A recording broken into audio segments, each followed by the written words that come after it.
Good evening, everybody, and welcome to the Bible Thumper Podcast, where somebody's got to say it. My name is Patrick Hayes, your regular host, and with me tonight is one of our regular guest hosts, Zach King. Zach, how are you doing this evening? Doing okay. Happy Sunday. Happy Sunday. It's a long one. We got a little ways to go still. Yeah, we're starting an hour and a half late tonight. Your name, your first name, and your last name both have the same hard syllable. Yes. Your first name at the end and your last name at the beginning. Yes. Zach King. You really got to pause. So my mother named me Zachary. Oh. And she really likes that. Zachary King. See, that's no big deal. Right. She didn't think of the... In kindergarten. Yeah. First day of school. Whoop. Hey, Zach. Yep. No kids calling you Zachary. I don't even remember. People call me Zachary as a joke now. No kidding. But no. That's your actual name written. Okay. When I say it, like if I'm on the phone, yeah. Like, okay, we need your name. Mm-hmm. Zach Zachary. King. Oh. No, I go, Zach King. That's King. Okay. And they go, oh, Zach King. Okay. Zach King. Yeah, because I struggle with it every time. It's really awkward to say. Do you like one or the other? Do you care if someone calls you Zachary? No. Okay. It's not, you don't have a preference either way. No. So if I called you Zachary King. Like I call myself Zach, but that's what I've done for 40 years. Well, and I get it. And if you're not pronouncing your last name, it's no big deal. Right. But when you're introducing Zach King, recorded for all the time, there has to be a pause in there. Otherwise, it's just a nightmare. Okay. I hear you, man. I hear you. No, that's a problem that I deal with.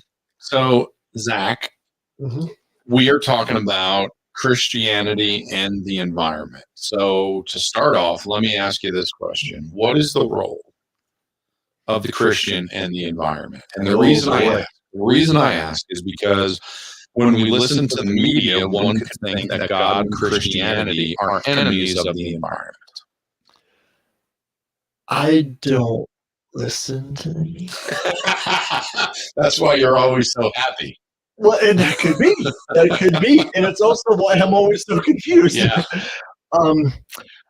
This one, I put it this way on the list. When you originally sent me the list. Yeah.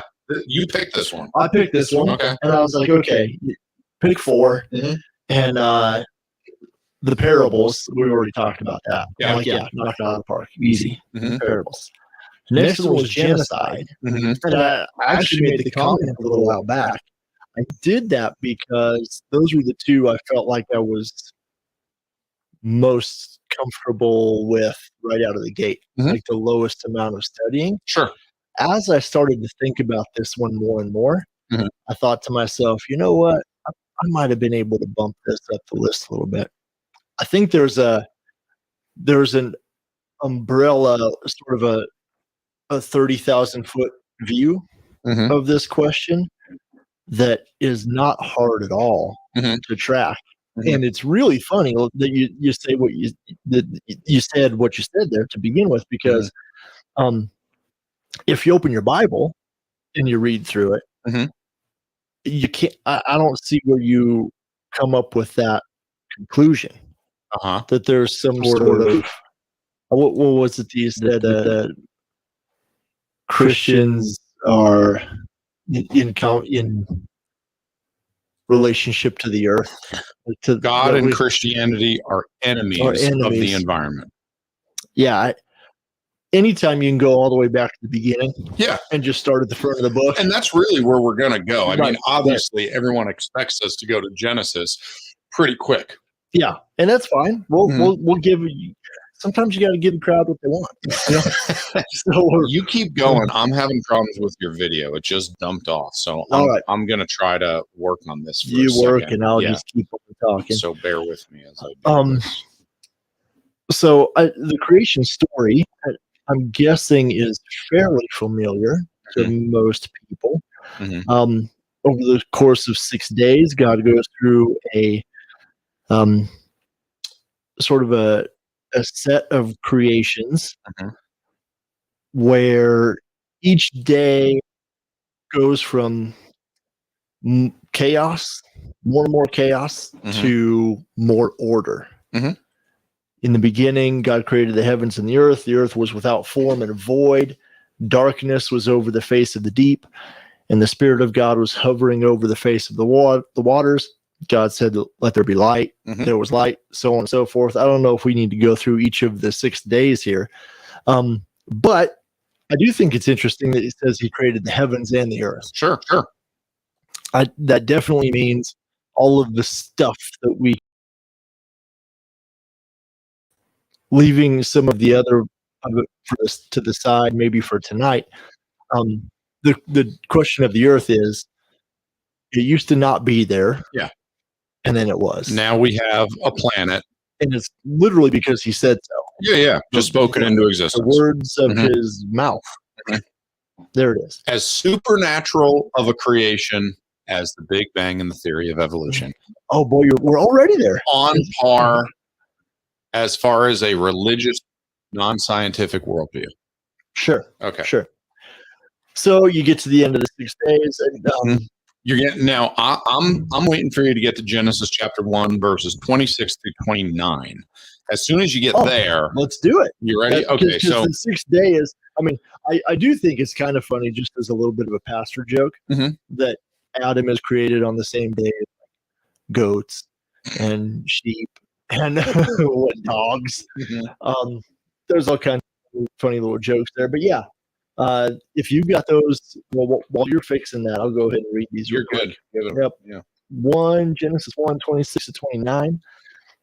And God said, let us make man in our image, after our likeness, and let them have dominion over the fish of the sea, and over the birds of the heavens, and over the livestock, and over all the earth, and over every creeping thing that creeps on the earth. Okay, do you want to stop there, or do you want to keep going? Let's stop right there for a second. So here's what we need to talk about. And keep in mind, folks, please understand, this is Bible Thumper. The answers we're going to give you, we're going to try to give you answers from the Bible. We don't much care what popular opinion on planet Earth is right now. We don't care about politics. We don't care about any of that. We're going to try to give you the answer from the Bible. And the Bible says that God gave us dominion, is the word we use, and he gave us dominion over several things. Can I say that he gave us dominion over all of the animals? Is that fair? Yes. Okay. And over all of the earth. Yes. Okay. So dominion is sovereign authority. God gave man dominion over all the animals and over all the earth. We are in charge of those things. You have any problem with that? Would you agree? Sure would. Is there anyone who questions who is to be in charge of the earth as far as Christians, church-going folks? I mean, I guess it's possible, partly because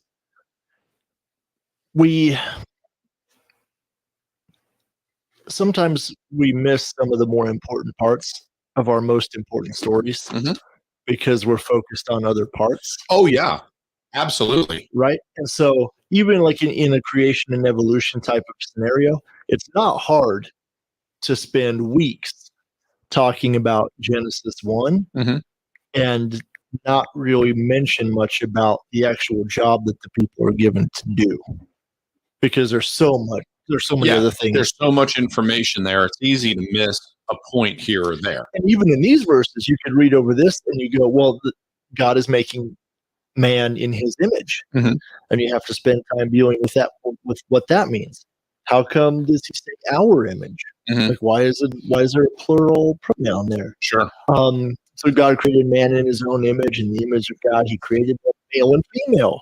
He created them. Yeah, and that's a hot button topic right now. The whole gender stuff. Sure. It's not hard to get lost in the mix and to skip there. over. Wait, who's in charge? Good world. Without sin. Yep. Without death. Yep. Without curse.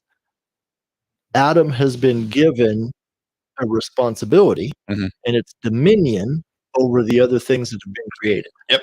Everything that you see here, Adam, you're in charge of. And he gives them more specifics. But before we get into God further defining, because this is something, This is a common theme in the Bible. God gives a command, and then later on, God gives more specifics concerning that command. And then later on, God defines it even further.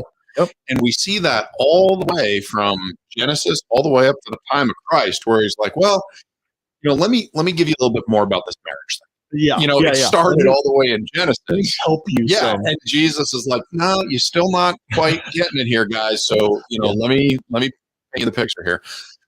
So here he starts off by telling us that we have dominion over it. Now, I want to keep reading in verse 27, if I may. Yeah. So God created man in his own image. In the image of God created he him, male and female created he them, and God blessed them. And God said unto them, be fruitful and multiply and replenish the earth and subdue it. So we got to go over that. And have dominion over the fish of the sea and over the fowl of the air and over every living thing that moveth upon the earth. And we can go further, but I want to touch on that word subdue. So this is really interesting, and I think this paints a more clear picture than even dominion, although dominion is clear.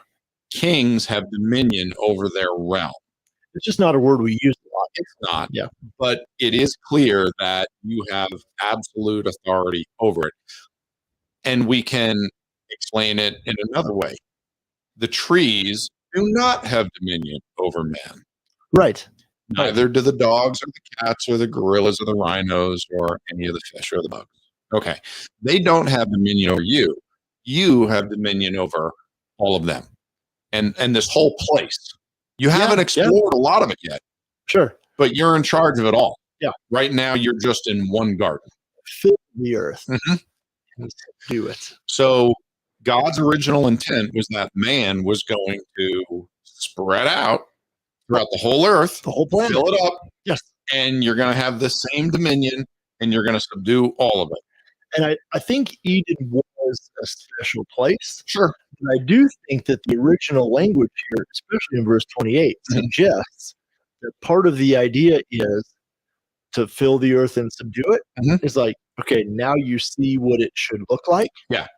Go and do this. Go fix the rest of it. Yep.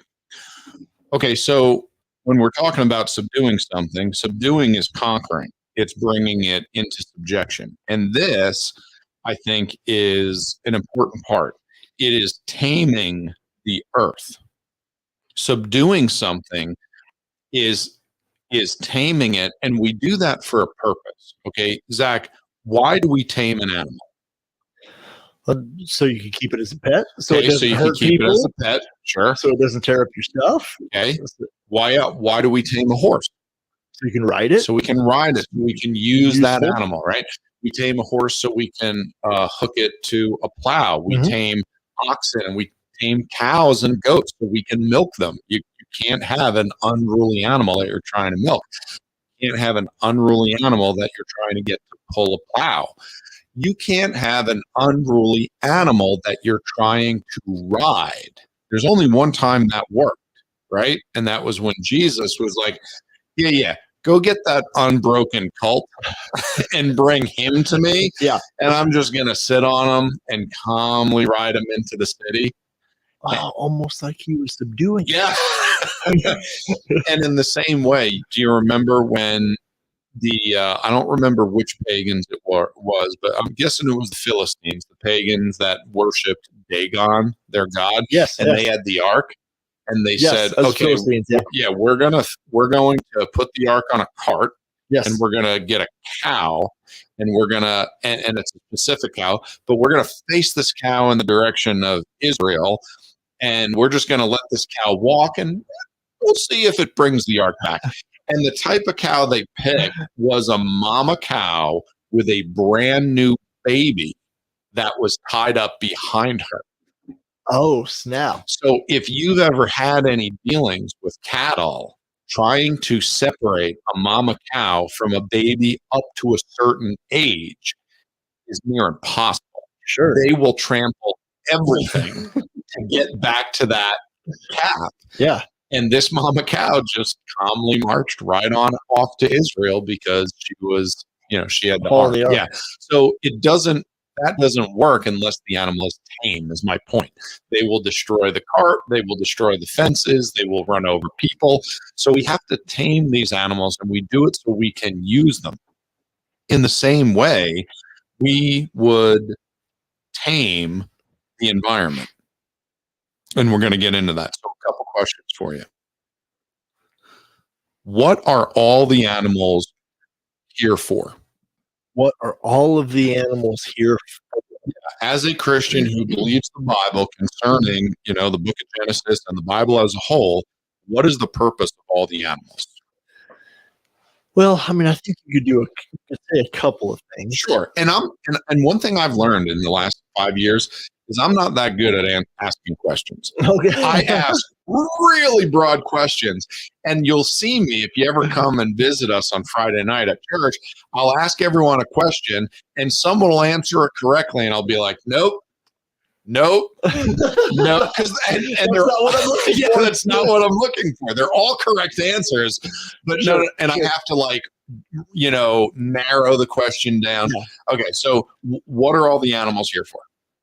Broadly speaking, broadly speaking, all of them. I would say a couple of things. I would say for God's pleasure. Okay, because there's creation. Yeah, there's creation. Mm-hmm. He said they're good. That seems to work out. Mm-hmm. They have relationships with each other. So there's some sort of way. Yeah, there's an ecosystem involved. Right, that all works out that way for our pleasure. Mm-hmm. Right, for some sort of way or another. I do think there's also for our work. We have a relationship with them. Yep. Like dogs are an interesting one to think about there because Jewish people and dogs had a different relationship than we do. Yeah, they were not a fan of dogs. Neither were, and what's funny is dogs around most of the world actually do not have Kenya, it's like dogs are not cute. You don't pet them, you run for them, they chase children. They're just like with fleas. Like, they tell us here's what we figured out about the Americans. Yeah. The first thing you have to tell them. Yeah. Don't touch the dogs. Because it's just fleas everywhere. No. Throw rocks at the dogs. If a dog approaches you, just throw whatever you have at it. People can't. It's a totally different frame of mind. But I think maybe. Let me ask you this. I've danced around it some, but I would say that there's the way that God designed the creation to work. Mm-hmm. It's a necessity for the animals to do something inside of that creation. There is a purpose for all of them. Is it safe to say that animals are here for our use? Yeah. We don't have to say exclusively. Sure. Because there are plenty of animals we don't use. What might be interesting is to talk about the sin and the death component of the whole thing too. Yeah, and the timeline and what happens afterward, and that's fine. You and I are in agreement on this one, I think. Give it to me.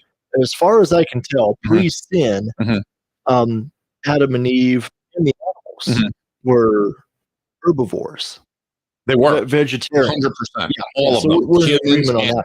Yes, and then just to go back to the question, part of me is like, okay, so what do I do with an octopus? Yeah. Or what do I do with a shark? But there's some sort of relationship between the animals and the people that is designed specifically to make the full planet an Edenic kind of state. Sure. I don't know what those all are. Keep in mind, dealing with dispensationalism, we find that God works differently with different people at different times. So we understand, the diet is a very easy one. There was a diet in the Garden of Eden. There was a diet in the days of Noah. There was a diet in the days of Moses. There was a diet in the days of Christ. And all of those are legitimate. And we don't have to get off in the weeds.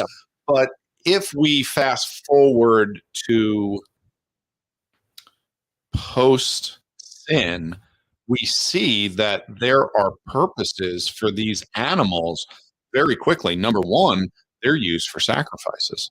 Sure. Okay. Sure. They die and they bleed, and that is necessary. They're used to make clothing, right? People don't understand what was the first death in the Bible. The first death was not Cain and Abel. The first death was the animal that God killed whatever to make Adam and Eve coats of skins. I like to think it was a leopard print or maybe some African or a zebra. I would hate to say that it was as boring as gray cotton from a sheep, plain wool, but whatever. We don't, I don't know. One weird, and this is just Bible guys talking about stuff, but in 1 Corinthians 19, Paul was talking, and he pulls up one of those things out of the Law of Moses. It's written in the Law of Moses, "You shall not muzzle an ox when it's treading out the grain." But the next thing he says is it for the oxen that God is concerned? Does he not surely speak about us? He's actually talking about people who are working as servants of the Lord. Right, right. And so, but he uses the animal as the analogy. And the law is about the animal, but then what he's saying is, do you really think that's all about, like, it is about take care of your oxen? Yeah. True. Absolutely. But don't you think there's something a little bit more important also going on? And so the idea of the animals being here for our use. And keep in mind, when I say use, you got to understand, we can talk about, we have them for wool and we have them for skin. We can use their bones to make tools. At some point, we would hunt them. We would eat them. We have fish. We have bees. We can harvest the honey. We can get eggs from the ducks and the geese and the chickens. Sure. We can get milk from the cows and the goats and whatever else. Making cheese and the whole deal. So there's lots of uses for them, but the purpose, my overall impression is that God put them on earth for us to use. And he gave us dominion over them. So there was no confusion. Like, is this okay, God? Is it okay that I tie a rope around this one and I have it pull my heavy farm equipment? Because I can't do it. And it's a lot easier if I can have these oxen do it. Is that all right? And obviously it was, Zach, because guess what? Jesus uses all of these farming analogies. Jesus uses all these analogies about agriculture. So clearly the fruit from the trees and the animals and all of these things were here for our use. Okay. Vines. Okay. Now this is where we break off and deviate from some folks. And the follow-up question is, what is the environment here for?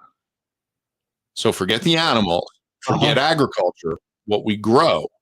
What about the rest of the stuff? Well, do you not end up with the same answer?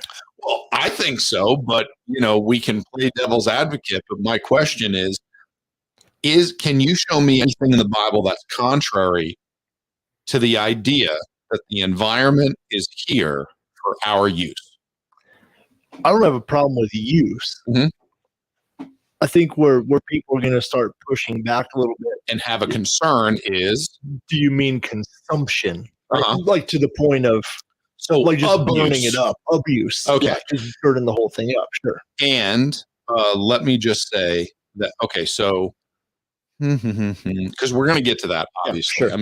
We're gonna hit on stewardship and what it is, but so let's just put a pin in that and we'll get there. Okay, so let's keep defining this idea. So how are we to use the environment as a Christian?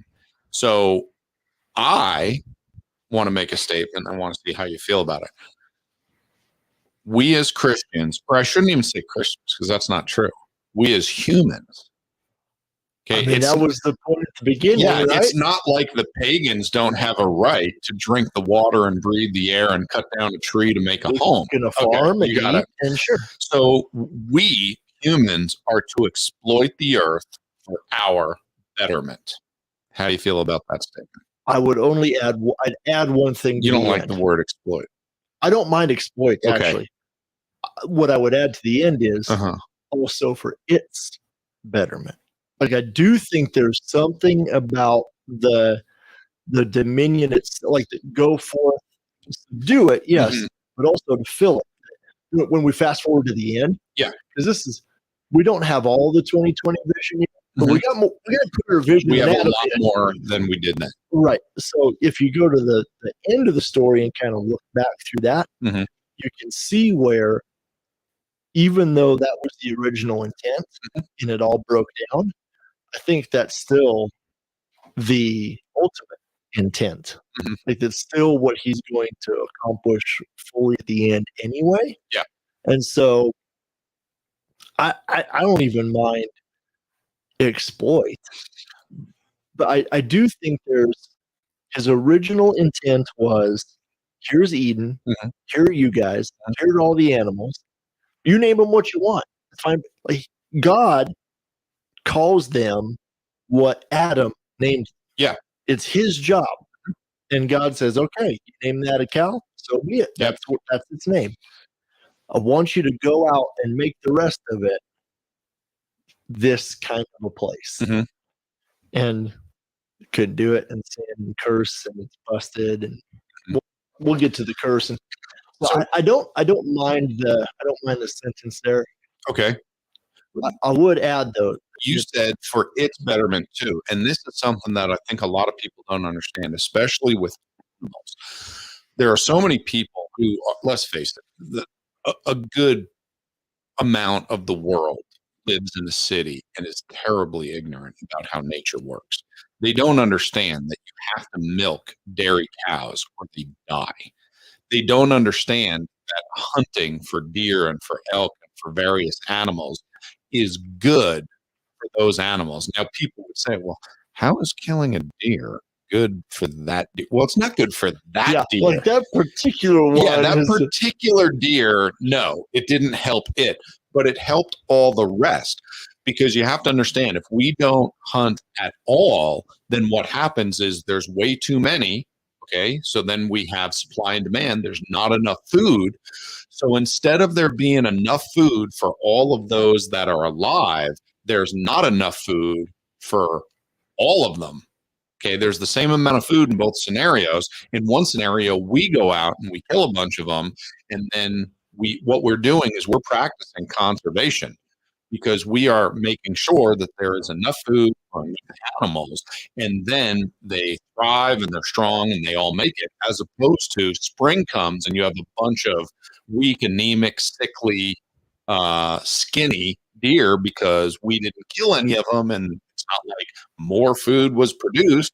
So the same amount of food was spread out amongst a larger population, and it actually hurts the population. Okay, so using the resources that God gave us is actually good for, we find, the environment in a lot of cases. And I know arguments could be made in some places. Because the problem that there will be with the word exploit is just that, like where are the borders? Like what are the fences there? Between use and abuse. I love buffalo. Sure. I'm like, I thought one time about if I was ready to retire, and I grew up in Northeast Colorado. My grandparents owned a farm. Sure. Pretty flat out there. I mean, it's Western Kansas.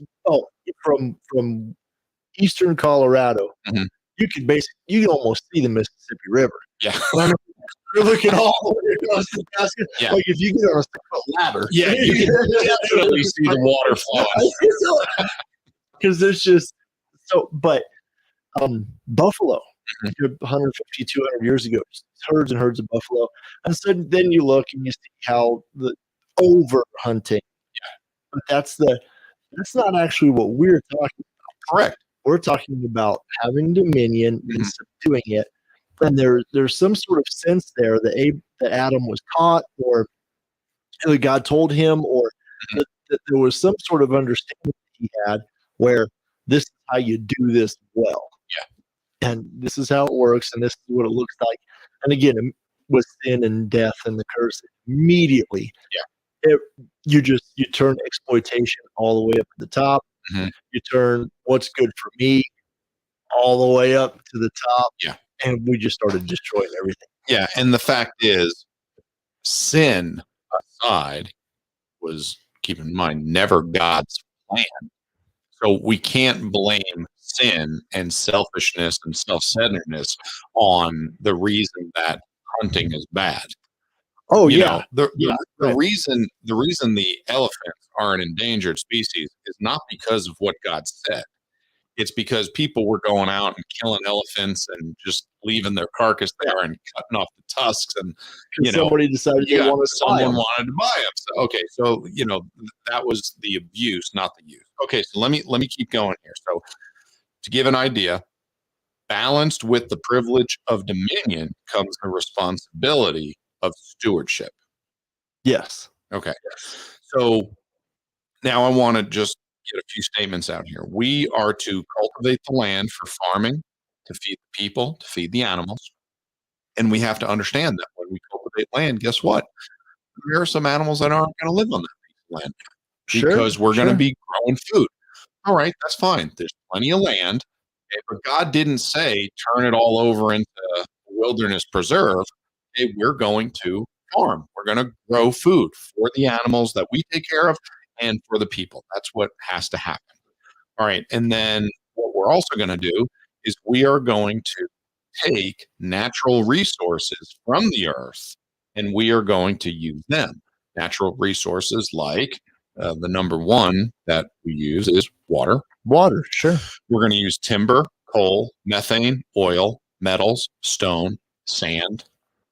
All of these things are here for our betterment. God put them here for our use. Now, I want to go over this and I want to ask you, okay, Zach, without sand, what can we no longer produce?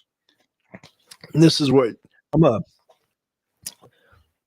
Bible thumper, man. I no scientist or no chemist.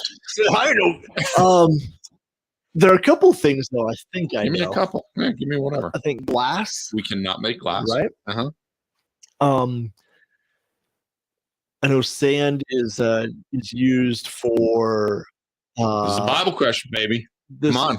Oh, bricks. Yeah, bricks. And they used it to make brick and mortar. Mortar. Exodus, right? So you have cement, you have mortar, you have concrete. You also have modern products like roofing, believe it or not, paint. Okay, all of these things use sand.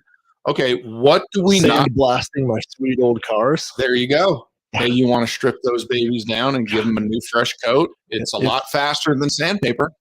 I don't need any sand though because I don't have any sweet old cars. So this is kind of 2010 Hyundai Elantra.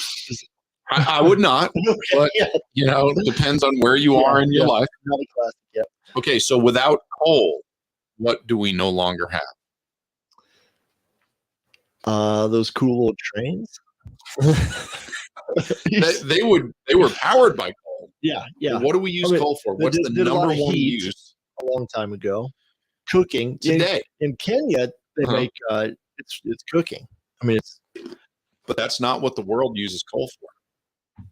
The number one use for coal in the world is electricity. Oh, okay. 80% of the world uses coal as their number one source of electricity. Yeah, and this is one I really wanted to hear from you a little bit because again, I don't. This is not a thing that I sit and think about a lot. Sure, but like, how do you going from the place that Adam and Eve were in, and then the next level out is when they get kicked out of the garden. Then you got a different set of circumstances. Sure, because now we got thorns. But there's thorns. Well, so what gets cursed? Stupid serpents are no longer have legs. Thank God. You've got the land is cursed. Yeah, that's what they were supposed to fill and subdue. The man has to work harder. Yeah, because of the land. He has to break it up and till it and knock down the weeds and the thorns. The woman is the childbearing. And who cares about that? I can't watching. Zach, my audience expects a certain level of blatant sexism and as long as they know it's coming from you. Your wife just laughed at that comment. That's possible. That is because she knows you. She knows me. Everybody that listens to this knows me, and it's a joke. It's funny. If not, all right. Call me a name. Go ahead. But I think the reason those things are cursed is because the work is what he was supposed to do. Childbearing was part of the way that you supply and fill, and the land is what they were supposed to be working on. You got it. And so all the things are busted. Guess what? Everything's tougher. Yeah, everything's hard. So in that scenario, then, like, how long? All these questions that have no bearing on, but they're fun to talk. Sure, bring them up. If Adam and Eve, how long is it before they need to start thinking about like charging their iPhone? All of that. I just don't know how that whole thing would all play out. When God originally said, "Go forth and subdue the land," was He thinking, like, in our mind, we think about Eden, it's all green, all the trees are growing, the flowers are everywhere, the food all over the place, the rivers are flowing, it's 78 degrees every single day, all the time, a little bit lower, 72. Yeah. Maybe like drop down into the low 60s at night. Like, every single day. Yeah. Always, no matter what. Yep. And like maybe a gentle breeze, but only when you want it. Like, in the cool of the evening, like is what the Bible says. Almost like you could turn it on and off. And, well, a little breeze would be nice. I don't know. I don't know what all those conditions were. Let's say they were optimal. And that's it. Always. What did subduing the land look like under those conditions? Because I know what it looks like under ours. Okay, it so looks how like about bricks. Sure. Like, dang it, it's going to be 6 degrees in the winter sometime, and I got to protect me snow, and I need a fire. Okay, so how about this? You're going to have to dig up that rose bush, and you're going to have to move it over there because we want nice, neat rows of corn and tomatoes. Sure. Because and the reason for that is simple logistics. It's a lot harder to water all the plants if they're just all over the place. Now, keep in mind, in the garden, no watering took place because a mist came up from underneath the ground and watered the surface of the earth.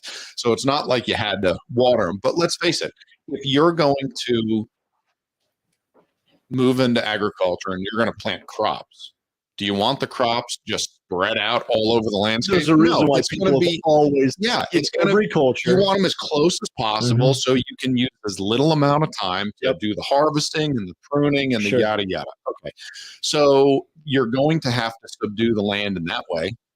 All right, you're going to. He had work to do. Yeah, there's no doubt. You're going to have to cut down trees and make a shelter.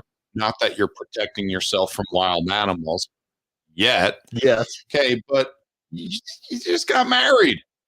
There are activities in the evening that you don't want interrupted by whatever animals. God wandering around. Yeah, you got it. Okay. So, I don't know what it all looked like, but what we do know is that there was work, and we know that because God goes on shortly after and says, and the Lord God took the man and put him into the Garden of Eden to dress it and to keep it. Yes. So there was work that needed to be done. Absolutely. Okay, so let me get back to my questions, because this is we're destroying a straw man argument. I really don't think there are any people that are like, we just need to let the earth be totally natural and not touch it, and we shouldn't use any of these things, and we should go back to Garden of Eden conditions, where we can't go back to it doesn't exist. True. Yes, so we can't. We should go back to a simpler time when. So I'm with you on this.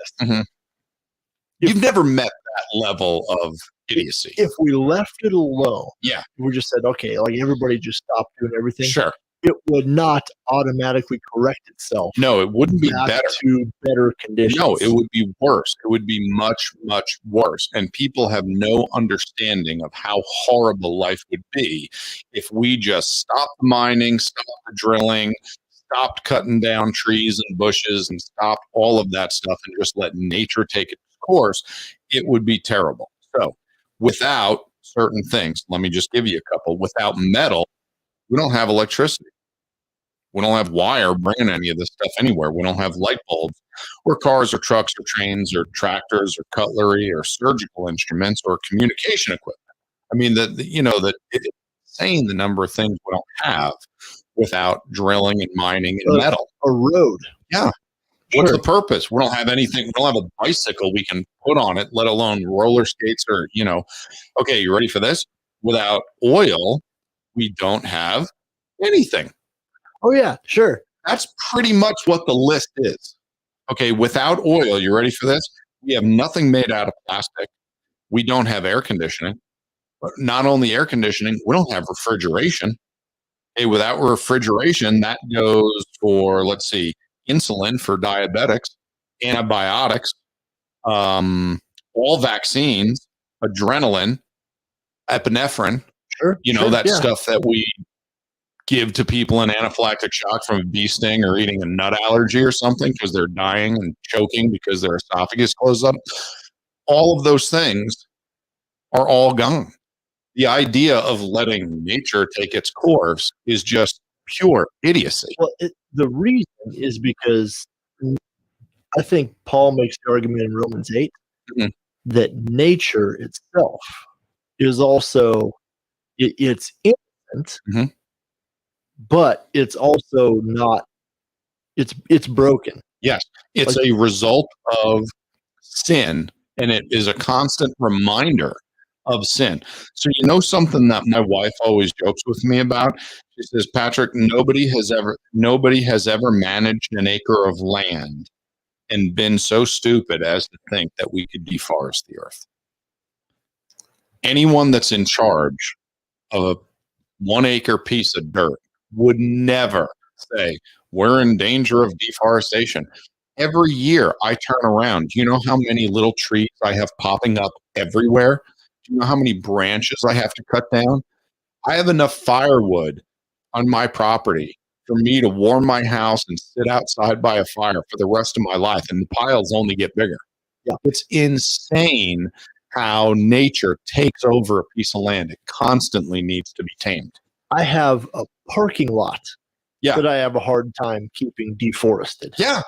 They come right up in between the slabs of the concrete. They come up right in the cracks of the asphalt. There's a spot in my driveway at the house where it's asphalt coming in from the road. Yeah. And kind of a dip, and then it catches the concrete. Yep. And as the slope of it runs water into the grass. Yeah. Right? At that connection point, the grass hops over the curb. Oh, yeah. And it will grow all all the way across to the other side of the driveway. Garage, we can park 3 or 4 cars across. For 40 feet, it's nothing but concrete on one side and asphalt on the other. Yeah, and a strip of grass. It's got to be 140 degrees down there all day long, all summer, right? I mean, just baking in the sun. Yeah. And this grass is there. Now, I do think that we can make gigantic mistakes. Absolutely. Yeah. And doing it. And I think the problem that often comes up is when we make a mistake in trying to use the resources of the earth for the betterment of mankind, people write it off and say, that was terrible. The consequences were horrible, and we just need to stop it altogether. Yeah. It's like, no, we just need to not make that mistake again. Yeah, the baby can go out with the bathwater really, really fast. Really easily. Okay, so let's transition into stewardship, because that is the second. Stewardship is the pole that holds up the other one of dominion. Okay, there has to be both. Otherwise, it doesn't work. You want to give us your best definition of stewardship? I mean, I think the simplest one is it's almost like managing. Yeah, management is a great. God has given us things and told us that we are in charge of them in order to accomplish the task that he has set out for us to do with those things. Yeah, absolutely. Yeah. The one thing that I would add to that, and tell me if you have a problem with this, stewardship is the management of someone else's stuff. Oh, yeah. Yeah. Okay, so it's not so, and I always tell people this. I'm like, look, being a parent, you are taking care of God's kids. It says in the Bible that they're his, and he gives them to you to raise in the fear and the admonition of the Lord. He has all these instructions on this is how you do it, because this is the product I want when I get them back, when they're essentially adults and now they're my children again. Okay, this is what I want done. So I always tell people they're not my kids. I need to raise them the way God said because they're his and he expects a certain thing. In the same way, stewardship can be done with land. We've seen this in the parables. We saw Eleazar was the steward of Abraham. Okay, Abraham sent him off on the mission to go get his son a bride. We see this with wasn't Joseph the steward of Potiphar when he was in Egypt? Yeah, in charge of all the stuff. All of the stuff. So Joseph didn't own all the stuff, but he was literally in charge. And I think you pointed out once in one of your messages, he was in charge to the point where Potiphar said, I don't even know what I'm going to eat for breakfast the next day. Yeah. Because Joseph's in charge He's of it. in charge of it. Yep. Yeah. And did such a good job of it. Yes. I think Potiphar said that to say, that I trust this guy. It'll be there. Completely. Like, I don't need to ask. I don't need to check on him. Nope. It'll be there. Yeah. And he's in charge of it. Okay. So these men were given complete authority and control over the property of their employer. In the same way, we are God's steward concerning the planet. So when God gave Adam, the first man, authority over the earth, responsibility came with it. So the idea was these things are here for you to use. You need to use them. The steward of Abraham and Potiphar, they didn't have to go to Abraham, or Joseph didn't have to go to Potiphar every day with a PO and a slip to have Potiphar sign for it so that he could use some of the money to give to a servant to go to the market to get the whatever, right? The stuff was there for Joseph to use because we have a household to run. We have businesses that need to be taken care of. So you're in charge, Joseph. Make it run. Yes. In the same way, God gives us the animals. God gives us the environment. Now, Potiphar would have been pretty upset if he came home and Joseph's like, yeah, we're broke. And on top of that, all your children are dead and your servants have starved and your stuff got stolen. Yeah, the houses have burned down and those that didn't burn down just fell apart because of disrepair. But I am so good at Halo. Okay, so that's the idea with the stewardship. We have a responsibility to take care of the earth, and it is not okay for us to destroy it in any way. Correct. Right. I think that a lot of people misunderstand what destruction looks like versus use. One thing that I would always tell people when they're concerned about, deforestation, which I haven't really heard much since the 80s, since I was in, middle school, but I've met the guys that own the land in Washington and Oregon, the forests that they cut down for timber. They replant them. Oh, yeah. Yeah, sure. Well, they need trees to keep growing or else they're out of business. Yeah, they won't have anything to cut down. Yeah, we're not just randomly going into forests that have no management and cut This isn't the Lorax. Those trees are owned by someone in the real world. And when the trees are cut down, new trees are put in its place. And people don't seem to get that. Like, that is what stewardship is. And if you ever go to a tree farm, it's comical. You see these little baby trees next to these 3-foot trees, next to these 6-foot trees. Yeah. And it's like they keep growing them every year, guys. So they have, sure, we're not going to run out of Christmas trees, right? No. Okay. They're always, I don't think so. They're always going to be there. So we don't grow many of them around here. No. But that's we don't grow much in the way of trees out here. Okay. So God did not intend for us to destroy his creation.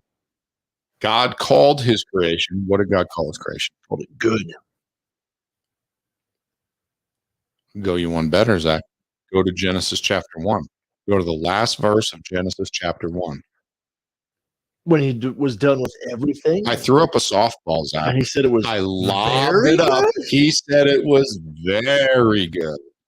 Okay, so when God was done, and you're right, at the end of each day, he said it was good. But at the very end, he says it looks at everything he had made. Everything. And behold, it was very good. Very good. So God made the earth to sustain us. He obviously cares for the environment, his creation. And honestly, do you know any Christian who has the idea that the world is here for us to destroy? No. I've never met that person. And I've heard that argument, from certain sides of the political spectrum, argue that, so many people are here to destroy the world. And unfortunately, there are some people that do not care about the damage they do to parts of the environment or certain types of animals or whatever. And I understand that, and that gives everyone else a bad name. But across the board, the Christian should never be okay with any part of the environment being destroyed. Our primary job as God's children from the very beginning was to take care of it. But take care of it cannot be defined as don't use it. Because the way he was told to take care of it is to work on it. Yes. Yeah, sure. I mean, it's literally the first story. Yeah. It's the first story we have in the book. And so now there are obviously all sorts of debates about what's the best way to take care of it. And that is where we can start, lining up on each side of an argument. As how do we do that? Okay, so let's ask this question. In Genesis 2:15, and the Lord God took the man and put him into the Garden of Eden to dress it and to keep it. So what are we talking about when you dress something? What do you think of? I think of Thaddeus, my little 2-year-old kid, but that's just okay because he can't dress himself yet. Yeah, because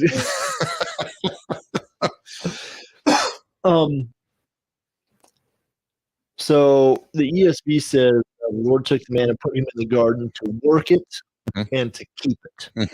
Right? So does dress it mean pruning? Does it mean okay, let me ask you weeding? I'm not real. Are you a hunter? I haven't. Okay, so let me just help the folks. I love to eat things that people hunted. Okay, let me help folks at home with this, because this is something that's come up and we've never addressed it. Okay, so this right here is Noah Webster's 1828 dictionary. 1828. Okay, this is the very first Noah Webster's dictionary. Let me pull up my King James. Okay, yeah. If you wouldn't mind, for at least this podcast, so people feel like you fit in here. Okay, so understand that King James only folks like myself, when we don't understand a word in the Bible, we look it up in a dictionary just like we do with every other book. Other folks, that like Zach, that don't believe God was able to translate the Bible into the English language, need to look it up in Greek and Hebrew all the time, 2 languages he doesn't speak. For the rest of us, we just use a dictionary, okay? And in that dictionary, which, by the way, okay, this book, do you want to know how much this book was, Zach?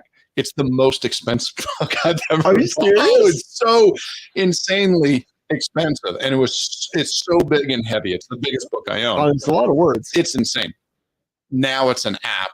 I think it's free. Maybe it's $1. So I have it on my phone as well. Right. But my point is, in this dictionary, you have, hundreds and hundreds of what we would call archaic words, which are words that have just they're not used as commonly as, in modern day English. So when we're talking about dressing something, okay, I asked you if you are a hunter. Now, you said you like eating the result of hunting. So my dad hunted a lot. Your dad was hunting. Did he ever drag you out there with him? No, he'd kind of stopped. He was just working so much when we were little kids. It's so hard to have time. Yeah, okay. Well, and also growing up in Northeast Colorado. Yeah. It's like you hunt rattlesnakes. Yeah. A rabbit. Sure. Like we would have you'd have to drive away. Okay. Go in. But anyway, so when you dress something, when you kill a deer, okay, you dress it. You're making it suitable for use.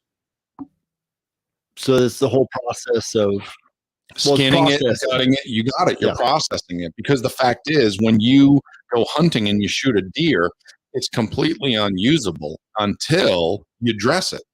Okay, now you're ready to cook it and eat it. So what you're doing is you're taking something and you're improving it and you're making it usable. So God told Adam, this is what you need to do with the earth. So think of this. I don't know where Adam and Eve lived. Okay. And I don't want to get off into the, conversation of, well, before the fall, they were really clothed in light and they were multidimensional beings and yada, yada. And I'm happy to, have that conversation. Sure. Well, let's just say they were like us. Don't you think they would at least level the ground a little bit wherever their sleeping bag was? I mean, don't we all do that when we go camping? God makes it very clear that he scooped out the rivers. Yes. And he set up the hills. Yep. And so, you don't want to sleep with your head downhill. You got it. Feet. Yeah. Sure. Okay. So that's what we're talking about when God told Adam to dress it and to keep it. Okay. Adam was improving the things that were around him. So when Adam was tending the garden, he was tilling it, he was cultivating it, he was improving the land. And I think he was doing that with everything that he did. Okay, it would make sense that if I'm living here, I want a water source somewhere nearby, and I'm going to dig an outhouse or a latrine. Okay, so these things, this is what was happening. He was improving it. He was. You mean Adam? I believe he did. I don't think it's a sin. So. Do you know that the Bible actually gives a command as to how to do that? Oh, yeah. It tells you you're supposed to go downstream and you're supposed to dig a hole and it goes over the process for health reasons. Absolutely. But right. Yeah. Okay. So now let's get into some Bible. I got several Bible verses I wanted to talk about that had to do with a couple different ideas. So when we talk about protecting the environment, how are we as Christians supposed to protect the environment? And do you have any Bible verses that come to mind? I got some weird ones. Give me some weird ones, because I like that. You want a weird one? I really, yes. I Okay. want the weird ones. Deuteronomy chapter 20, verses 19 and 20. When thou shalt besiege a city a long time in making war against it to take it, thou shalt not destroy the trees thereof by forcing an axe against them, for thou mayest eat of them, and thou shalt not cut them down. For the tree of the field is man's life, to employ them in the siege. Only trees which thou knowest they be not trees for meat, thou shalt destroy and cut them down. And thou shalt build bulwarks against the city that maketh war with thee until it be subdued. When you were laying siege, you were not allowed to cut down fruit trees or nut trees, or did palm trees have coconuts? Isn't that what Tom Hanks had in that movie where it was on the island with Wilson, the volleyball? He had a coconut, didn't he? Did. He had coconuts, yeah, I'm sure. They come from palm trees, don't they? Boy, we're going to look like idiots on this one. I've never lived anywhere where there's palm trees. Yeah. I have no business living in those parts of the country. I want mountains. I want the cold. I want snow. I want to look like I fit in with a beard. I am ignorant to the ways of the palm tree.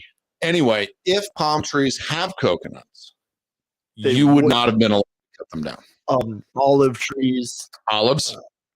Several nut trees. I can't remember exactly how the pomegranate thing works either, but you get bigger things, larger trees. Mm-hmm.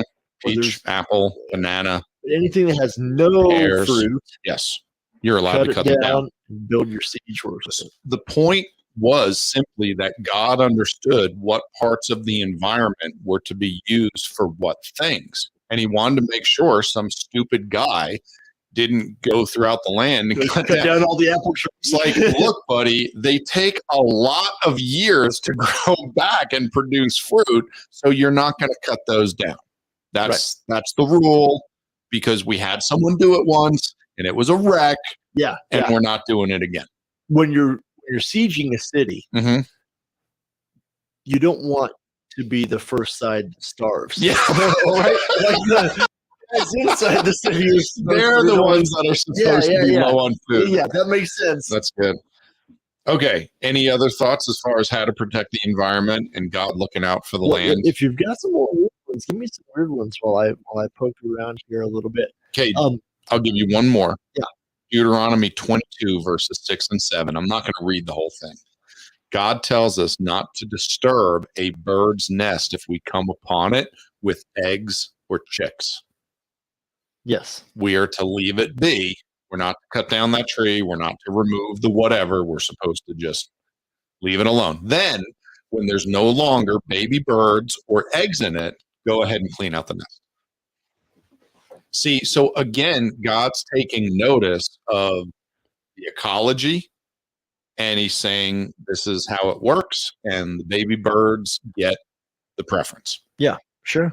Now, I'm not saying that I could just see how certain political groups could extrapolate out from that one verse and say, well, there you go. There's a rare duck that lives, down here in this. We can't build any more houses here because we got to be a good steward of the environment. Yeah. There's a special lizard. There's an earthworm that has made the endangered species list. And because of that, your house that the tornado just ripped up and took, you can't build another one here. I have so many questions that, part of the Christian worldview, mm-hmm. That leads to some of those difficulties, mm-hmm. is that they're not difficult for me. Well, I understand. They're called tree hugging liberal morons. And our understanding is mm-hmm. that although all of the creation is very good, mm-hmm. there is a hierarchy. Yes, there is. And so human lives mm-hmm. are quite literally more important, more valuable, yes, than all of the other lives. Okay, so I know what you're getting at. You heard it here first, folks, on Bible Thumper. Shoot the gorilla. Which gorilla? You don't remember? It was a couple years ago. That little boy fell into the gorilla pen at some zoo. Oh, and that silverback gorilla went up to him and was holding him in his arms. And whoever the man or the woman who was in charge of all the animals, got out a rifle and just blasted the gorilla and killed him. What was that gorilla's name? I don't remember. I didn't care. I think some of the college guys were all over that one. Oh, yeah. It was the biggest thing trending on Facebook and Twitter. Overnight, everyone's a gorilla expert. And the thing that I kept bringing up is guys, I don't know if you know this, but there has never one time been a group of gorillas that have gotten together and, put time and energy and money into the preservation of the human race. They don't do that. Sure. We do that for them because they are down here and we are up here. Yeah, they're animals. Yeah. And the question came up a couple of times, and Caleb and I got into it. I'm never going to be able to find it. But in one of the episodes, it came up, and Caleb was like, well, the question people are asking is, how many gorillas can you kill to save a kid? And I said, that's easy. All of them. All of them. We can kill every gorilla on planet Earth to save one child, and we would totally be justified. Did he have a? Oh no, he laughed and he was like, "Well, well played, Patrick." Because the idea is that we are made in God's image. We have a soul. Okay? The gorillas don't, the kittens don't, the puppies don't, and nothing else does. Okay, so yes, we shoot the gorilla to save the little kid. And if there are multiple gorillas in the pen, well, then we kill all. Okay, it was sad, but we'll go buy more gorillas. And we'll put them in the same pen, and we'll make a better fence for the 5-year-olds. Okay, but as far as I'm concerned, you shoot the gorilla. We don't care about the gorillas, you know. And on the flip side too, when there's a child. Right. Other than that, it's not like you're putting together a militia. No, to and just like, hunt down and murder every gorilla. Now, don't get me wrong. If there were plenty of gorillas, okay, let me ask you this. Have you ever been to Michigan? No. Wisconsin? Wisconsin, yes. Okay. Do you know that in Wisconsin, for as far back, so I'm 43 years old, and I have a buddy that's the same age, and he told me, he said, Patrick, ever since I was old enough to shoot a deer, there has been unlimited deer tags in Wisconsin. He says, unlimited. Yeah. Understand that you only get one tag at a time. But he says, you go out, you kill a deer, okay, you bring it in, they take the tag, they sell you another one for $10. He says, you can go ahead and kill as many deer as you want all day, every day, over and over and over and over and over again for the entire hunting season, and nobody cares. Because there are so many deer that we will never run out of them. Wait. Yeah. So if that were the same case with the gorillas, I would be out there hunting and eating gorillas all day, every day. I don't know if I'd eat them. I would try one. I mean, you try it. Sure. Oh, absolutely. Sure. Yeah. Sure. Yeah, I'd try it. I don't know how good they are. They're carnivores, aren't they? No, gorillas are vegetarian. Yeah. Monkeys are, a lot of them are carnivorous. But I think some of those monkeys, man, they're weird. They're vicious. Have you ever looked up a story about how many monkeys have murdered babies over in India? Oh my soul. There are areas in the world where if you go on vacation, you need to tie your little baby carrier to your belt. Yeah. Because monkeys will just descend on your hotel room and steal your child and just run up to the roof and throw them off. Oh, geez. It's insane, the number of stories. Oh, it's unbelievable. But they are. Monkeys are murderous monsters. All the feral pigs. Yeah. Down in Texas and Arkansas. I got a buddy. He brought us some for men's breakfast. Yeah. Sausage. Yep. It's awesome. But he's like, dude, they are just. You have no idea. They are. We almost did a mission trip one time. Shepherds in Macedonia. Mm-hmm. There were so many wolves. Yeah. That they could not take care of their herds. Wow. So it was through the Southern Baptist Convention, the International Mission Board. Yeah. Was sending out these flyers. Yeah. Free hunting. Put together mission teams to go to Macedonia to hunt wolves. Oh, dude. I would have moved there for a year. So long as I can keep the pelt, I will murder every wolf. I think they were just happy to have sheep. Oh, yeah. You do whatever you want to with them. We don't care. Yeah. Yeah. And those pigs, I was down in Texas for a wedding and we went out hunting. They are the most invasive, destructive species of animal in the history of the world. Oh, geez. There is no hunting season on any of them. You're allowed to hunt with lights, with night vision. You're allowed to hunt them from helicopters. You can bait them, whatever you want. There's literally no rules whatsoever. They're like, just go and kill them. The state of Texas is this close to passing out guns and ammo to its citizens just to start murdering these things. Yeah, they're bad. Because the way to take care of the land is to get rid of the stuff that's destroying all of it. Yep. And so, Isn't that crazy? That is wild. Okay, so the big one that we come up with as far as God explaining to us the balance between the land and mankind is found in Leviticus 25, where he says, speak unto the, you won't have to look it up. You're going to know what I'm talking about. Speak unto the children of Israel and say unto them, when ye come into the land which I give you, then shall the land keep a Sabbath unto the Lord. 6 years shalt thou sow the field, 6 years thou shalt prune the vineyard and gather in the fruit thereof. But in the 7th year shall be a Sabbath of rest unto the land, the Sabbath for the Lord. Thou shalt neither sow thy field, nor prune thy vineyard. That which groweth of its own accord of thy harvest thou shalt not reap, neither gather the grapes of thy vine undressed, for it is a year of rest unto the land. So for those of you that don't know about this, once Joshua and all the Israelites went into the land and they kicked out all the bad guys and they started living there and they started switching over to agriculture, which obviously they didn't do a lot of while they were traveling around in the wilderness for 40 years, okay, because they were moving. God said, you're going to use the land 6 years, you're going to give it one off, just like you guys get a day off every 7 days. Yes. Okay. So God, and we found out later that there is a reason for that, and it's actually very, very good for the land. God didn't just arbitrarily pick this timeline. This has been proven around the world that this is good for the land to rest so that it can replenish certain minerals and vitamins that the land needs, that the certain plants will take out of it. And so that goes back to the point from before. Like, wouldn't it be best for us to just stop working at all and let nature just take its course and do whatever it's going to do? Well, 1 out of every 7 years. Yes. Sure. Yes.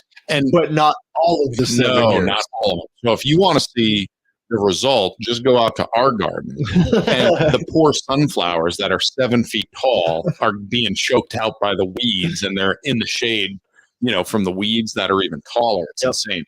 So when you let the ground lie fallow, the weeds are going to take over, and you'll be amazed at the amount of work you have the next year to get it, back to where you need it. But it's good for the land. And like you said, it's not every year. We don't just let the land go wild. We do that once every 7 years. Yep. Once every 7 years. And then it'll, the replenishing thing I think is really, really cool. Like, because part of the reason they found that out is when they stopped doing that. Yeah. Which they were supposed to, and they didn't. Yeah. It became harder and harder and harder to grow the same crops in the same land. Yep. Okay, so how are we to use animals, Zach?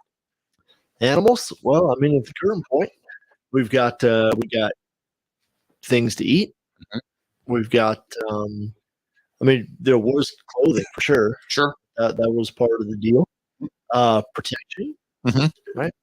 That's what we use some of them for anyway. For work. Yeah. Okay. How do we work them? Well, we don't work as many of them right now as we used to. Sure. Obviously, we got all the tractors now. All the beasts of burden. There's still places to pull carriages around, and you got horses and transportation. You know that the largest peach producer in this valley still plows their fields with animals. Really? Yep. Is there it's just cuz? I have no idea why. The way it's been done. They don't use any tractors. Yeah. I don't know why. I'd like to talk to the guy one day and find out. Just figure it out. I mean, and the guy that produces the most peaches in this valley has enough money to buy a new tractor every day of the week. I mean, that's nuts. Yeah. If you're cranking out the most peaches out of this place. Yeah. So we use them for. Yeah, there was another one that came to mind. We hunt them. We raise them for eating. We work them. We have them as pets. Yes. Nothing wrong with having pets. We use them for clothing, you said. We use them for guarding and protecting. You can have dogs. You can have geese as an alarm system. Nothing wrong with any of those things.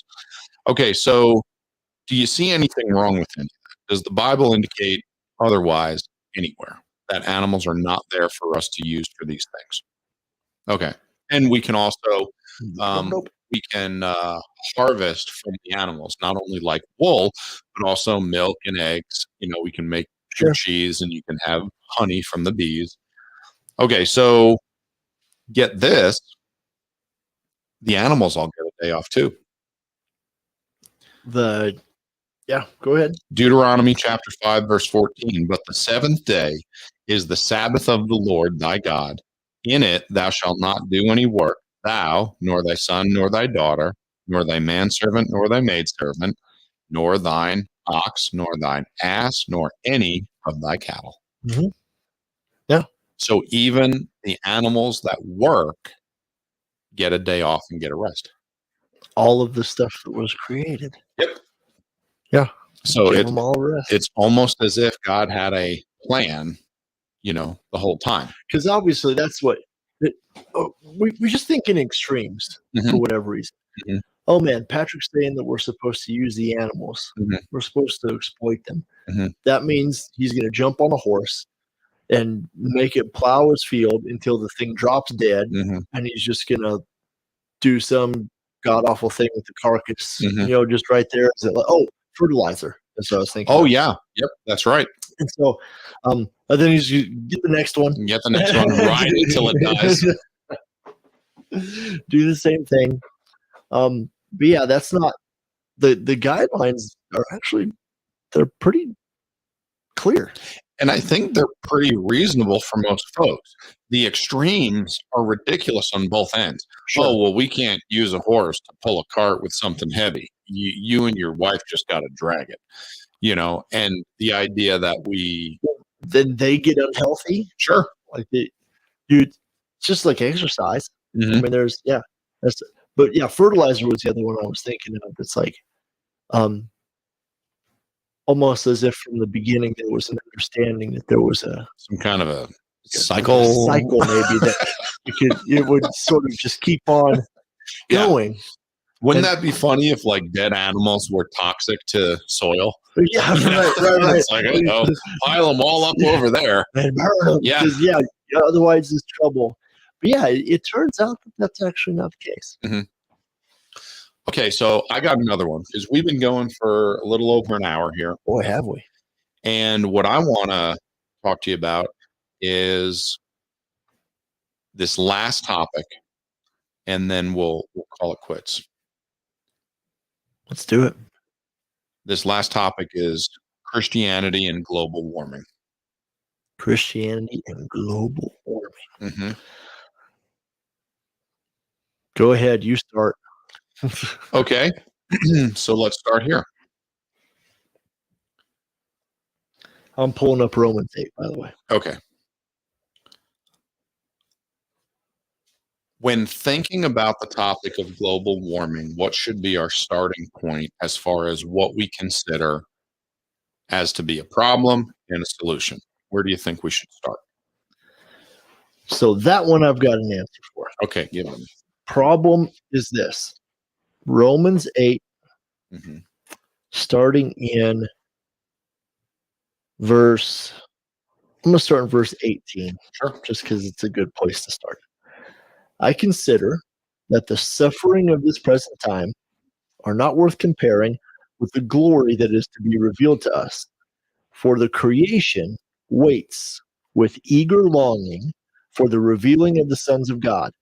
For the creation was subjected to futility, not willingly, but because of him who subjected it, in hope the creation itself would be set free from its bondage to corruption and obtain freedom of the glory of the children of God. I think that Paul teaches in Romans chapter 8 that the earth, the law of entropy, that the animals, that everything is busted.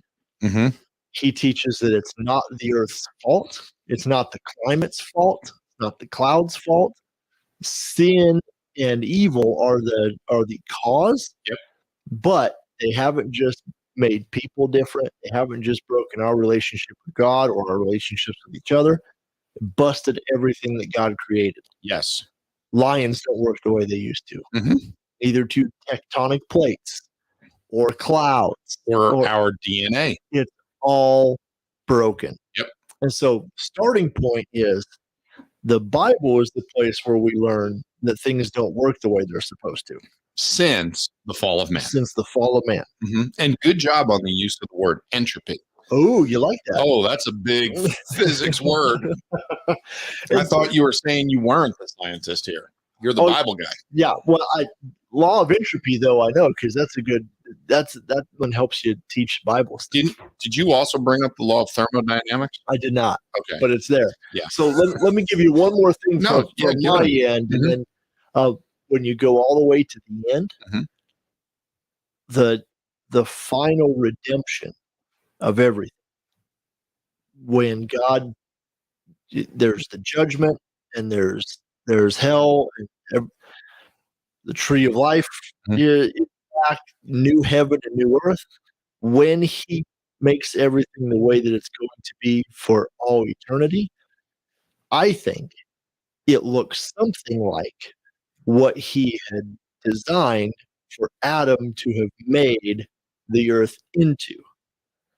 Sort of like like it's not it's not going back to Eden. Mhm. It's a fulfillment of what Eden plus man's dominion was supposed to produce, Okay. right? Yeah. And so taking what we know from Romans then and what we know the end goal to be, Mhm. somewhere along the middle, everything is still busted, but ultimately it's going to be repaired in the returning and reigning of Jesus himself. Mhm.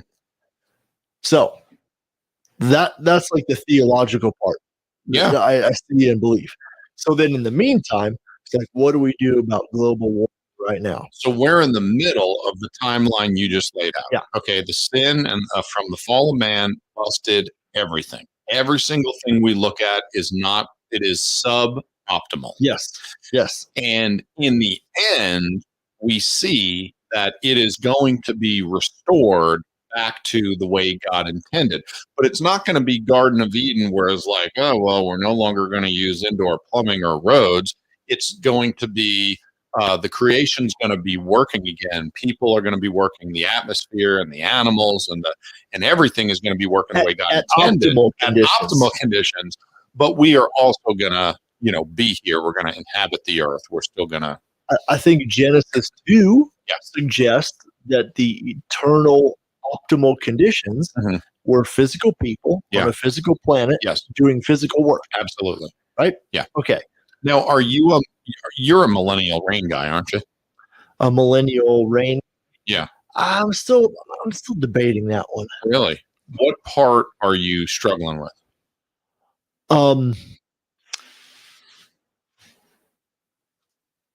Well, I mean, there are several parts that I'm struggling with. How about this? Yeah. Are you on board with the idea that there is a 1,000-year period? Are you struggling with that much? There's 8,000-year period, but a specific one in the future. Not completely sure. So even when Revelation talks about Satan being cast into the pit and put in chains for a 1,000-year period, well, there's a few things. Like one is what you do with Gog and Magog in like an Armageddon battle versus the battle after the millennial time. When Satan is bound and then he's released. How do you? There's things from Ezekiel that this is all the way as far as you can get into the weeds. Yeah, right? But there are two. You're wondering where all the different battles go. Well, that's part of it. Okay, where all of the different battles go. I don't have a problem either way. When you read through it and it says, I mean, there's 1,000 years where not sure yet. Rebuilding David's family, the tabernacle. Yeah. Is that the church, or does that mean you need to have a temple with Jesus sitting on a throne? It just goes on and on and on and on. Here's what I know for sure. I know for sure Jesus Christ, resurrected, alive, is coming back. Agreed. And he will reign here on this planet as its Lord. For how long? All of it. Forever. But see, that's another one. Like if he comes back for 1,000 years, and then does he? After that, how many times does Jesus come back? I think is the biggest. So, but that's a whole nother podcast. So for me, the second coming is we look at things too linear. So we think of the second coming as like, okay, well, that's going to happen today. So whatever happens tomorrow is not part of the second coming. And the way I see it is, no. The rapture is the beginning of the second coming. Okay. So the second coming is a period of time. Something that happens another 1,000 years after that could still be in let's say that 7 years later, if we're going to say that the rapture kicks off the 70th week of Daniel, we have a 7-year period here on earth. The 70th week of Daniel, vials, bowls, wrath of God, time of Jacob's trouble. At the end of that, Jesus comes back from heaven on a white horse with all the saints also riding horses, and then sets up his kingdom. All still part of the second coming. You'd call that one arrival. Absolutely. So and here's part of it. Okay, so now this is like kind of a semantics argument, and this is where people like roll their eyes. During the rapture, where does he meet us? Well, in the air, so he doesn't touch the earth, so it didn't actually get here. Yeah, that's the idea. Is that's like, that's the beginning of the second coming. Okay, that goes all the way through to him landing, okay, and going to Jerusalem, and then sitting on the mercy seat. I'm in the process of working through like all the places in the Old Testament where it talks about the day of the Lord. Yeah. And so you take all those and you line them up. You go, okay, what's on? And then like the Gog and Magog thing is the one that I just the only time it's mentioned in Revelation is after the millennium. So that's another one that throws people off. People struggle with the idea that everything in the Bible is sequential in prophecy. And it's not. Right. So then if you have cycles, right? So then what if the 1,000-year reign that he's describing is part of a different cycle somewhere else? And so it's looking at the same thing but from two different ways. And one time he describes it one way and one time he describes it in another way. I'm working through all that stuff right now. It's been kind of fun, but it's a mind bender. Okay. But anyway, ultimately, new heaven, new earth. The point is that the original intent that God designed at the beginning, before sin and death entered, are fulfilled. Sin is gone, the death is gone, curse is gone. The conditions, he accomplishes his goal that he set out. We know that part of that, accomplishing that goal for creation itself, cannot be done unless he comes back to do the work of it. So then in the meantime, it's like, well, we've got a job. It's been abdicated, at least in some sense. Everything's busted. We know what the end goal is. We know that he has to get back in order for that to happen. Yeah. But what then do we do about like how much oil we dig up? Okay, so that is a little bit of what I wanted to talk about. First things we need to understand is, number one, Zach, where did all the oil come from? Oh gosh, I don't know. Come on. So all the dead dinosaurs. That's what it is. Yeah. It's one single event. All living material on Earth. Okay, all the plant matter became the coal. All the living matter, the dinosaurs and the animals and the people and everything, became the oil. Why do you think you ever see the gas stations Hess? HESS? What's their mascot? It's a green brachiosaurus. Yeah, they oh gosh, what's it called downtown? There's one of those. There's one in Palisade too. It's a Hess station, and you'll see Sinclair. Yeah. And you ever go up on the Redlands there, and you drive up, and you see they have the little, so that green dinosaur. From there's a few of them. The one right across the street from my house is a little bit different. It's just like a little corner market, but either way, that's where it came from, because that's what you're digging up. That's where the oil comes from. So God, I've got an event. Yeah. To give you all of the matter. All of the oil that you guys are going to need. So really the question, and this is what people don't seem to understand. The fastest way to pull a poor nation out of poverty is to produce reliable, cheap energy. Okay, that is what will get any country out of the dark ages and move them forward. And instead, what we're doing is we're saying, well, we have this abundant amount of natural gas and oil, but we're going to make it really expensive and put a lot of restrictions on it, make it really difficult. to sell to people. And instead of all of us having 25-cent, gallons of gas at the gas pump, we have these exorbitant prices. And guess who can't afford that? The poor countries. Of course. All the poor countries can't do it. So then innovation stops in the rich countries, and the poor countries are never able to move up and out of what they're doing. And we have all these resources, and unfortunately, politically, we're absolutely killing ourselves. We should be using them. We should be using them for the betterment of the world, and we're just not.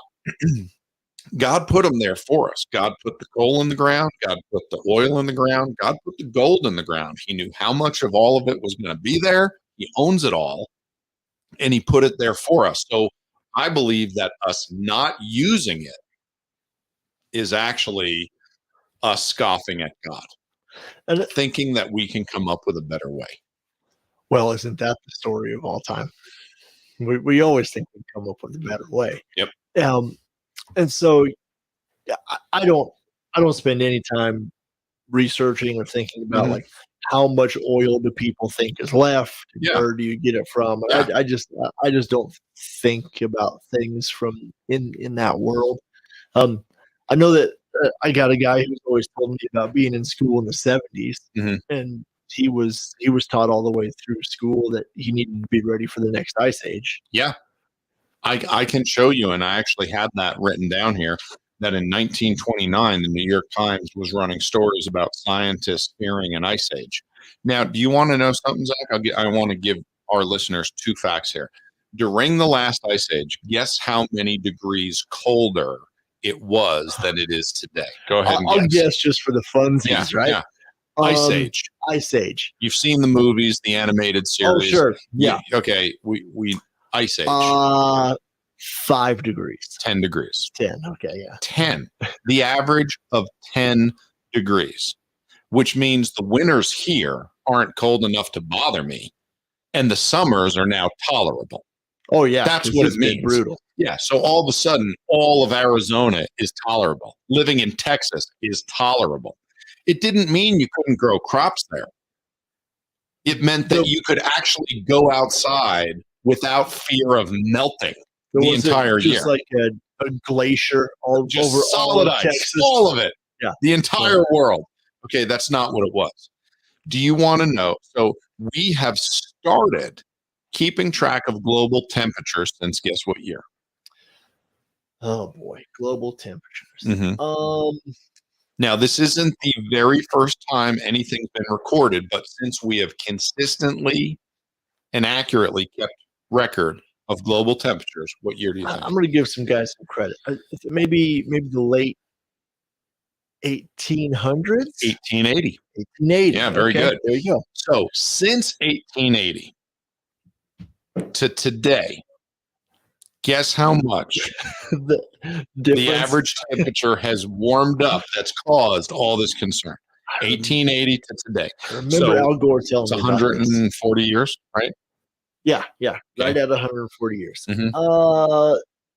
1 degree. Less than 2 degrees. Less than 2. 2 degrees Fahrenheit. And that is what has gotten everyone to light their hair on fire and run in circles, screaming that the sky is falling. Well, people do that about stuff all the time. But that's... now, do you know what that would do? Even if you went 10 degrees hotter.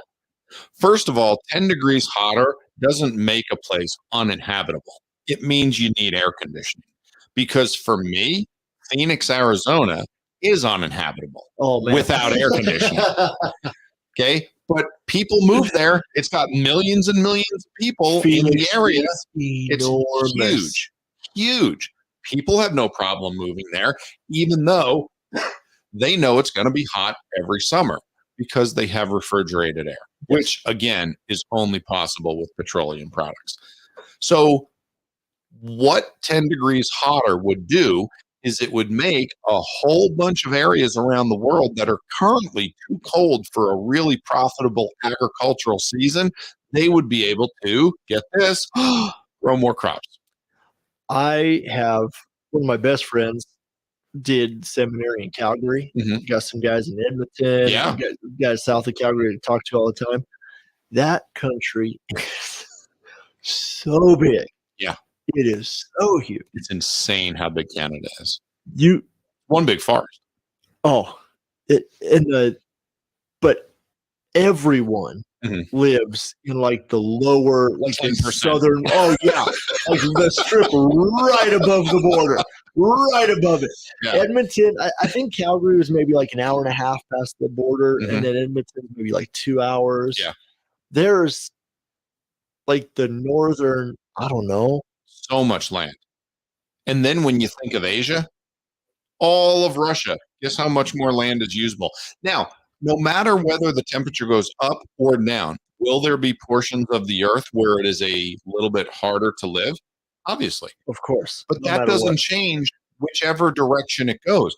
We're not talking about the temperature rising or falling 50 degrees. We're talking about a tiny little difference. Okay, so this is, and I just wanted to bring up those numbers just to give people a little bit of perspective when we're talking about the rest of this, because I think so many people just absolutely freak out as to what they're convinced is going to happen, even though it's so far-fetched and, it's really very far from reality. So God's word should always be our starting point. When we're thinking of global warming, it's like, okay, well, what do we do? Well, let's take a look at what God says. All right. So we need to look at scripture and line up our beliefs with the word of God. So the question for you, should the Christian be filled with fear and anxiety about the future because of global warming? Absolutely not. Absolutely not. Why not? Do not fear. Okay, good. Yeah, 2 Timothy 1:7. Now, did you know that the Bible commands us not to fear over 350 times? 350 is a lot. I don't know if I would have guessed that, but I mean, it is a lot. It's all over the place. So the most popular one that I will give people as an encouragement, people that have a lot of anxiety, I'm like, look, this is a good verse for you to memorize. Okay, read this one, memorize it. It can be your mantra. I recite it to myself regularly. Sure. 2 Timothy 1:7, for God hath not given us the spirit of fear, but of power and of love and of a sound mind. Yes. One of my favorites. Okay, we are not supposed to be scared. God's in control. I'm not. One of my thoughts has always been, when there's a problem with God's plan, he fixes it because his plan is going to happen. Oh, yes. Now, I understand godless, left-wing, pinko commie, tree-hugging liberal nut jobs being scared that the world's going to melt into a puddle. But Christians, we don't have to worry. I don't know if you knew this, Zach. So I was just talking about this 2 weeks ago at church. Assyria, the nation of Assyria, was used by God to go to the northern kingdom of Israel. Yes. And take them away captive. Yes. So they were used as God's instrument of punishment against his own people. Yes. Okay. Then they decided that was pretty good. Let's go attack the southern kingdom. Okay. So that was the idea. And I think the king's name was Sennacherib. Yeah. Okay. Yeah. King Sennacherib decided we're going to attack Judah. And one of my favorite things God says in the Bible. So God gives the prophecy that so Jerusalem is surrounded. Yes. They're going to lay siege to Jerusalem, just like we laid siege to whatever the capital of the northern kingdom was. I don't remember. But they said, we're going to sack Jerusalem and take it over. And they had no less than 185,000 soldiers camped around Jerusalem. And God said that the southern kingdom was not going to be touched. It was going to be spared for his servant David. Yes.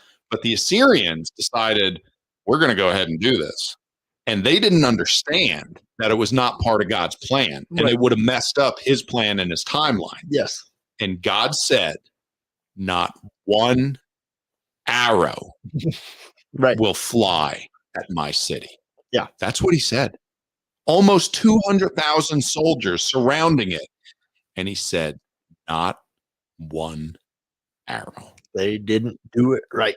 And he was right. He was right. He sent an angel in the night, and that one angel slayed 185,000 Assyrian soldiers.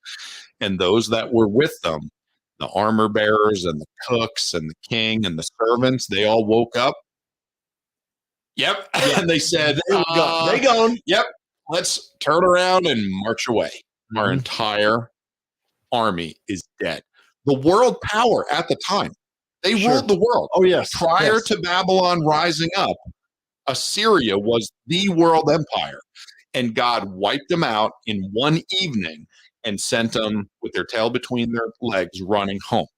And for me, in Genesis chapter 8, verse 22, God gives Noah a promise. He says, while the earth remaineth, seed time and harvest, and cold and heat, and summer and winter, and day and night shall not cease. Yep, that's it. God said, while earth is here, until he destroys it and makes a new heaven and a new earth like he says he's going to do in the future, he says there is going to be seed time and harvest, there's going to be cold and heat, there's going to be summer and winter. God says, that's my promise to you. I don't have to worry about global warming and the destruction of Earth by greenhouse emissions any more than I have to worry about 185,000 Syrian soldiers surrounding my city. Yeah, if he says it's not time, it's not going to happen. Then it's not time. Yep. And during the entire history of human beings, there's been reshuffling of populations. Absolutely. There's been moving things around. Go back 150 years.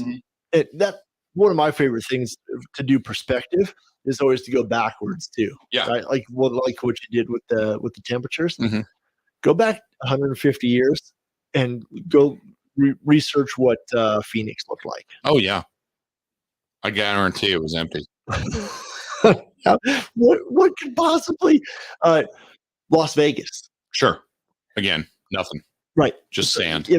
If things happen in such a way that the population reshifts, like that, to millions and millions and millions of people, because they build a dam and we invent air conditioning, and all of a sudden there's everything they need. And so all of a sudden, some things don't work the way they did before, or things are a little bit different, and the population reshifts again. That's all we've ever done. Yeah. Junction this isn't particularly hospitable. No. Just without a lot of the modern things that we have people have been here for a long time, but it shouldn't be growing the way it is. But we can subdue things. Yeah. We can change the environment. Yeah. And, I don't. There's no reason to be afraid. Fear motivates people. We all know it. And when's the last time you heard the news come on and say, you know what, everything's fine. We're all doing well. Yeah, and the way I get there is just by not turning it on, and then it all seems pretty fine, actually. Okay, so I just finished a book called The Rational Optimist. Okay, phenomenal book. Now, very different, not a Christian book, and when they talk history, they're talking about, millions of years and yada, yada, yada. You got it.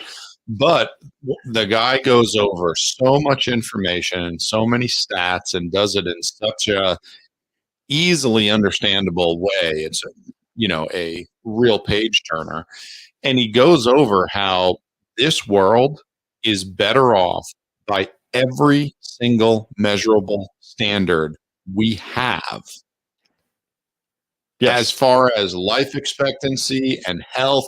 And he's like, yeah, we have poor people, but they're way less poor than they used to be. And not even only in America, in countries all around the world. And yes, there are people starving, but there are a drastically lower amount of that, starvation happening than at any time in human history.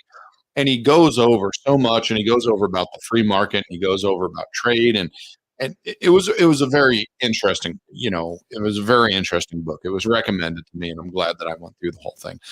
But so many people are so scared, and it is completely unfounded. And especially for the Christian, it is unfounded. Okay, we can rest in the Lord. Oh, and one of my favorite verses that I just recently read, I'm going to bring up a verse from everyone's favorite book, the book of Nahum. Oh, there you go. And we are going to take a brief look at chapter 1, verse 7. And when you go through chapter 1 and you're in verse 6, God is talking to the Ninevites who are about to just get wiped off the face of the map. And people don't understand how bad the Ninevites were destroyed. Okay? Oh, dude, that was when we did the whole Minor Prophets study. Mhm. That was some of the best stuff I read. It is wild. Yeah, they were literally erased from existence so completely that there was a long period of time, almost 2,000 years. No, more than 2,000 years, where people were calling the Bible historically inaccurate. And they were saying that they were lies because the Bible talked about this fictitious city called Nineveh. You got it. That had never been found anywhere. And it was not only the city that was the capital of Assyria, the world empire, it was the largest, most prestigious stronghold of a city that we've ever heard about until the rise of Babylon. Yes. And it was wiped off the map so completely that when the Greeks were marching their men across, the area of the Tigris where Nineveh sat, they marched right over top of it, and they had no idea that a city was ever there. Isn't that the one where there was the flood? It was the flood that wiped out the wall. Yeah. And God even says how it's going to happen. He says that it's going to be a flood that's going to do it, that the waters are going to come and destroy you and dissolve the city. And when the Babylonians surrounded Nineveh, the Ninevites just sat on the wall and laughed at them. They're like, because there's no way people can get in. We've been doing this for hundreds of years. This is a joke. And then in one day, the wall just was gone. Yep. And they marched in and destroyed the city so completely that up until 1850, people used it as one of the main ways to discredit the Bible, this fictitious city called Nineveh that no one's ever heard of. It was insane. Okay, so Nahum is talking to the Ninevites, and in verse 6, he says, "Who can stand before his indignation?" Talking about God. Mm-hmm. "And who can abide in the fierceness of his anger? His fury is poured out like fire, and the rocks are thrown down by him." So he's telling the Ninevites, like, look, buddy, there's nowhere to run. There's no way to fight. That you are done. But then in verse 7 is this massively encouraging verse that he gives to the nation of Israel, which at that point was only the southern kingdom of Judah. He says, "The Lord is good, a stronghold in the day of trouble, and he knoweth them that trusteth in him." Yes. The same level of power that God has in the form of hot wrath and indignation that he's going to pour out on the Ninevites, he has the same level of power to be a stronghold in the day of trouble, and he knows them that trust in him. Yes. And he's saying, look, you have nothing to worry about. Literally nothing. 185,000 Assyrians. No big deal. Nothing. Yep. Nothing to worry about. Behold then the kindness and the severity of God, I think is what Paul says in Romans. And you're totally right that the same power that does the things that could enlist fear or ought to enlist fear. Yeah. But it's the same power that protects the people who know and love it. Okay, so I want to pull up one more verse that I really like, since we were going over not fearing, you know. Yeah. Psalm 20, verse 7, some trust in chariots and some in horses, but we will remember the name of the Lord our God. Yep. And that's just such a good one when I think again about Jerusalem being surrounded by the Assyrians, a nation of people that were so wicked that when they would surround your city and lay siege to it, people inside the city would get together and consider killing their own wives and children and then turning the sword on themselves rather than fall into the hands of the Assyrians. Yeah. Yeah. And God, the way it reads, and I'd have to double check, the way it reads is the first night they went to bed. Yeah, I think it was in one night. Yeah. Like the day they got there. Yeah. The next day they all get up. And that's the idea. Some trust in chariots, some in horses, but not us. As Christians, we don't. I've always liked the Matthew 6 piece of the Sermon on the Mount. Don't be anxious about your life, right?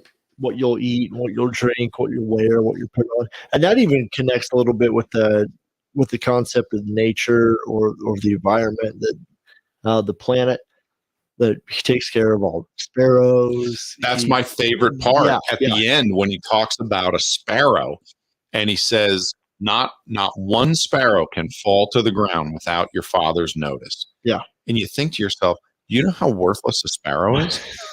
You can't do anything with a sparrow. You can't eat it. You can't even chase them out of your barn. I mean, they are just a worthless little bird that I can't figure out any use for a sparrow. And God says, I know when every single one of them falls to the ground. So if I know when a sparrow falls to the ground, just think of how much more important you are. And if I'm telling you, you don't have to be afraid. Yep. You don't have to be anxious. Yep. I'm in control of this. It's going to be all right. And maybe we should just trust him. Yeah. Yep. Yeah. So as far as the whole, global warming kick, and what's going on, we're going to constantly be told that it's the end of the world. It's Chicken Little, but the fact is we do not have to worry about that. We just have to trust God. And honestly, I mean, Zach, I'm just going to say it. I'm one of the guys that I don't even believe it needs to be a concern. I think, like so many things we've seen, like this virus that we just went through, it's blown out of proportion for political purposes to push an agenda that has nothing to do with it. The environment is a good one. They've been using it for a while. We're going to milk that thing for everything that it's worth, but it's for the purpose of pushing an agenda. Has the planet gone up 2 degrees in 140 years? Maybe. Yeah. But I hate to say it, that doesn't concern me. If that's the case, then we're talking about, well, we got to fix something now because in 500 more years, it might be 6 degrees warmer. Yeah. It's like, it might. I mean, that's what we're willing to destroy the economy based on maybe in 500-600 years, it's going to be 4, 5, 6 degrees warmer. That's what we're concerned about. We don't have the greatest all-time track record of like when we don't make level-headed decisions based on what is actually going on around us. Oh, yeah. But anytime there's a secondary concern, we always end up doing some weird thing. But I don't think that's going to change anytime soon. No, it's really not. I would just hope that the Christian puts their trust in the Lord. Yeah. Just don't fear. Don't worry. Don't be anxious. What shall we eat? What shall we drink? What shall we wear? Don't worry about it. Don't worry about any of it. Put the Lord first. Seek first the kingdom of God and his righteousness. All these things will be added to you. Well, folks, we are at the 2-hour mark.